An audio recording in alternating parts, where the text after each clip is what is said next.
Buku ini tentang pernikahan siri. Pernikahan siri apakah terus akan berseri dan perlukah bimbingan dan konseling pranikah? Karena fenomena di masyarakat dan kasus-kasus yang terjadi di masyarakat juga banyaknya yang konsultasi dengan saya tentang perkawinan siri. Dari sejak tahun 2016 sampai sekarang ini ada sekitar 37 perempuan ya, dan 9 laki-laki pria yang sudah melakukan nikah siri.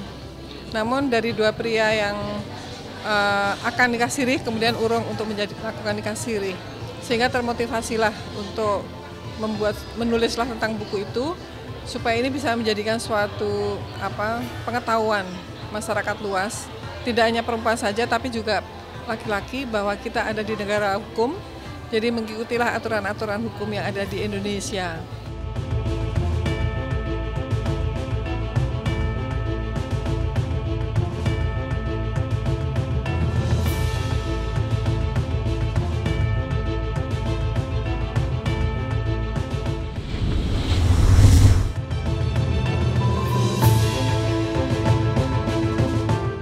Saya memandang bahwa karena perkawinan itu sebagai suatu amanah, suatu ibadah, sehingga harus dilakukanlah sesuai, sehingga tidak akan ada yang namanya diskriminasi, kemudian tidak ada kekerasan, bahkan juga penelantaran kalau misalnya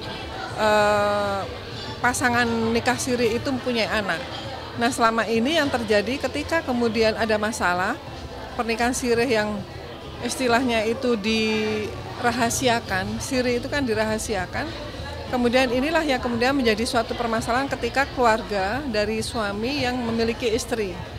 Nah, pasti istrinya itu tidak mau menerima kehadiran orang ketiga. Namun karena ada suatu dorongan dalam setiap perkawinan ini yang menjadi melakukan perkawinan itu ada 3, yaitu ada 3 faktor yang menyebabkan orang melakukan perkawinan. Pertama itu adalah tentang psikologis, keduanya itu ekonomi, dan yang ketiga adalah sosiologi. Nah, faktor inilah yang kemudian mendorong laki-laki dan perempuan itu melakukan suatu perkawinan. Namun, karena masih terikat oleh perkawinan yang pertama, sehingga melakukanlah laki-laki itu untuk melaksanakan yang namanya perkawinan siri. Nah, perkawinan siri di sini banyaklah merugikan perempuan. Ketika punya anak tentu adalah akte anak yang tidak bisa dicantumkan dalam akte karena tidak ada perkawinan syah. Jadi tidak punya akte perkawinan. Nah, inilah yang saya akan banyak berinspirasi dan terdorong untuk supaya masyarakat lebih luas, sehingga perkawinan itu harus dimaknai betul-betul ini ada suatu amanah, jadi tidak bisa untuk main-main.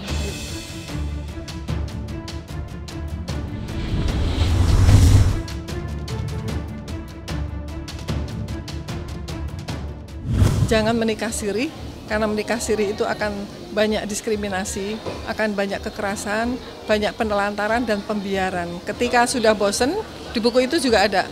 Bahkan kalau udah bosan ya dibiarkan begitu saja, tidak ditalak, biarkan tidak diberikan nafkah, ya sudah. Perempuannya juga, ya, perempuan istri sirinya nggak bisa menuntut. Nggak bisa menuntut, karena apa yang mau dituntut? Nggak ada dasar hukumnya, nggak ada bukti-bukti perkawinannya. Tetapi kalau perkawinan siri itu dicatat dalam selembar kertas, maka itu harus diadministrasikan di pengadilan agama untuk supaya syah menjadi istri. Begitu. Buku ini saya tulis banyaknya fenomena dan kasus-kasus yang ada di masyarakat, sehingga menjadikan suatu catatan dan pengetahuan bagi pada perempuan di seluruh Indonesia untuk memanai apa itu arti perkawinan, sehingga janganlah nikah siri.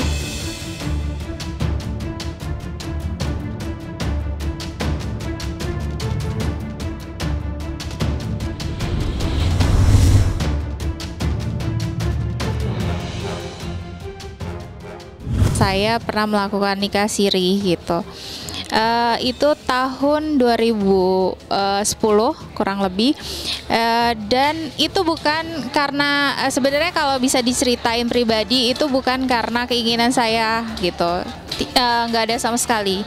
Seperti saya bilang tadi, kalau misalnya saya dijanjikan menikah resmi gitu. Jadi saya sama sekali tidak ada kepikiran untuk memikirkan akibat dari nikah siri itu sendiri gitu, karena saya percaya juga sama orang yang menikahi saya siri itu, dan makanya sampai saat ini kenapa saya akhirnya menjadi pro kontra di nikah siri ini, karena saya merasa sangat dirugikan gitu.